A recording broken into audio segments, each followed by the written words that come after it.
Qu'est-ce que le Google Authentificator? Comment vous allez l'utiliser, l'installer, mais aussi potentiellement pouvoir le récupérer? J'espère vous apporter le max d'infos dans cette vidéo. Ce ne sont pas des conseils en investissement. Pour ne rien louper, abonnez-vous, likez et bénéficiez de super cadeaux avantageux dans la description le plus tôt possible. Bienvenue dans cette vidéo qui est dédiée au Google Authentificator. Pourquoi est-ce qu'on a besoin d'une double authentification quand on s'inscrit sur les sites de crypto-monnaies? Généralement, on va vous demander de soit recevoir un SMS par téléphone, soit d'utiliser l'application Google Authentificator. Depuis un certain temps, c'est devenu quasiment la norme d'avoir une double authentification. On vous parle de 2FA, c'est juste 2 facteurs d'authentification. Donc le premier facteur, c'est bien entendu un couple avec votre mail et un mot de passe. Utilisez des mots de passe qui sont compliqués et même je vous invite vraiment à utiliser des mots de passe qui sont autogénérés, que vous débloquez ensuite avec un mot de passe principal pour pouvoir les retrouver au besoin. Et ensuite, vous allez pouvoir faire la deuxième vérification d'authentification, soit avec un SMS directement sur votre téléphone, soit avec un code qui va être envoyé sur votre mail, ou soit avec le fameux Google Authentificator. Et personnellement, je vous encourage à avoir le maximum, à avoir SMS plus Google Authentificator, plus bien entendu obligatoirement un couple mail plus mot de passe autogénéré. Pourquoi est-ce qu'il y a ça en place? Eh bien tout simplement parce qu'il y a ce qu'on appelle du phishing et beaucoup de personnes vont se faire passer pour un véritable site de crypto. Par exemple, vous avez le site ici, vous croyez être sur Binance et en fait c'est Binance mal écrit point quelque chose. On fait pas attention, on reçoit un mail, on clique, on s'enregistre dessus, on se connecte dessus et la personne récupère du coup le mail et le mot de passe et il peut se connecter ensuite chez vous et récupérer tous vos fonds. Et c'est pour ça qu'on a une double authentification, ce qui fait que le pirate, il a beau avoir le mail plus ici le mot de passe, il lui manque la deuxième authentification qui est chez vous sur votre téléphone. Et le fait d'avoir un code qui est envoyé sur le moment, eh bien c'est quelque chose qu'il ne peut pas deviner. Il ne peut pas voler votre numéro de téléphone ni votre téléphone. Donc vous allez recevoir un code qui est autogénéré et qui va changer à chaque fois et lui aura beau essayer plein de combinaisons, il sera très vite limité et il ne pourra pas du coup entrer sur le site. Vous aurez le temps de vous connecter, de remodifier votre mot de passe et ce sera bon. Et c'est pourquoi la majorité des sites va vous proposer le Google Authenticator ou Authentificator. Et si on clique ici, vous voyez, c'est ce logo là.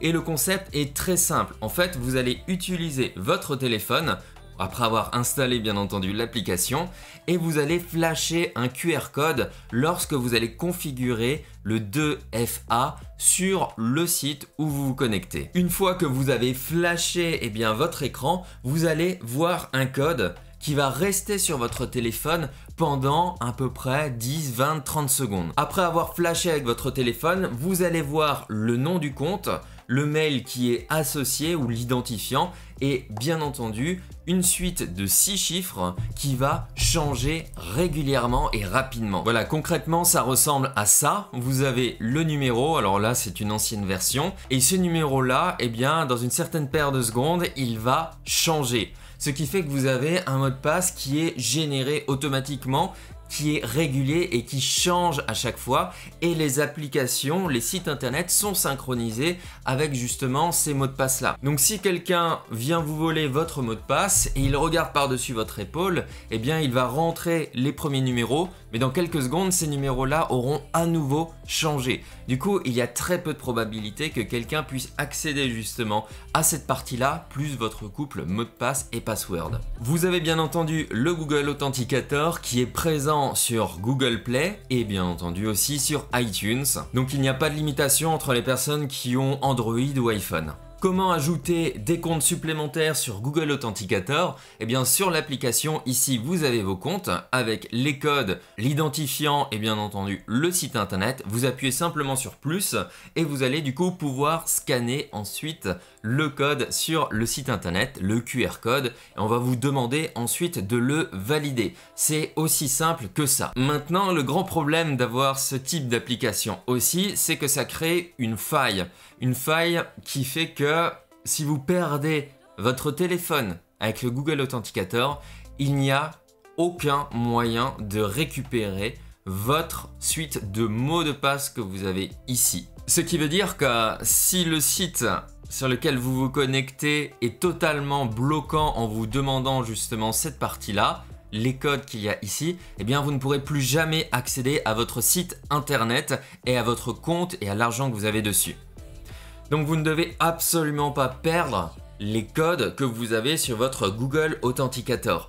Et à cela, il y a plusieurs solutions qui sont du bidouillage. Première solution, eh bien vous installez juste le Google Authenticator sur un périphérique caché à la maison et vous ne vous baladez pas avec, vous le gardez à chaque fois chez vous de sorte à ne pas le perdre. Mais bon, ça c'est bien sympa et il arrive que des téléphones ont des soucis, des bugs, tout est réinitialisé, ils sont endommagés, vous les cassez. Et là, vous perdez tout ce que vous avez dessus. Deuxième solution, eh bien, il y a la possibilité sur certains sites d'écrire justement au SAV et leur dire voilà, j'ai perdu mon Google Authenticator, comment je fais pour me connecter? Et là, on va vous demander de vous prendre en photo, par exemple, avec votre passeport, de signer plein de documents, avoir un call avec eux pour bien identifier votre visage avec les documents. Bref, si vous devez faire ça pour tous les sites que vous avez, je vous garantis que vous allez passer une jolie semaine à faire juste des appels et des vérifications. Donc, quelle est la troisième solution et celle que je préconise et que j'ai mise en place? Vous savez, on a tous à la maison un smartphone, un vieux smartphone et aussi peut-être une vieille tablette. Eh bien, je vous encourage vraiment à utiliser ces périphériques.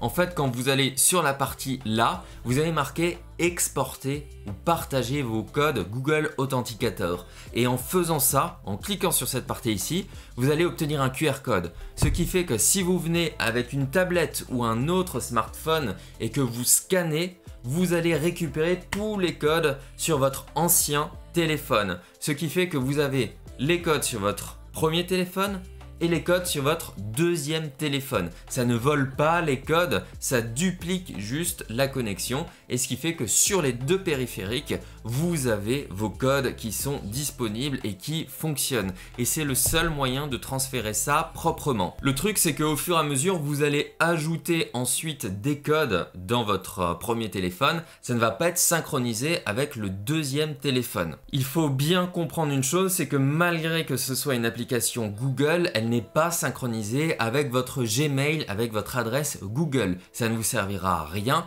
pour récupérer vos codes. Donc moi en fait, j'ai pris un téléphone, un autre ancien téléphone et un autre ancien téléphone et j'ai scanné en fait mes principaux QR codes ici.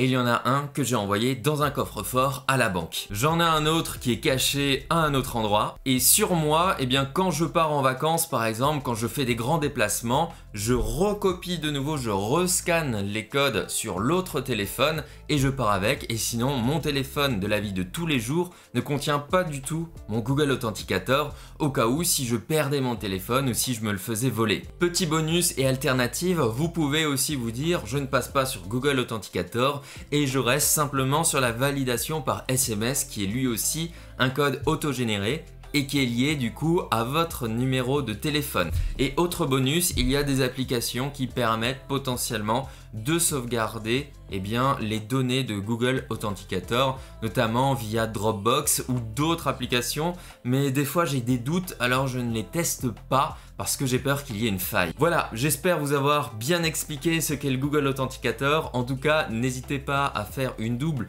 voire une triple protection d'authentification sur vos sites internet. Vous avez tout à y gagner pour sécuriser vos sites et vos comptes.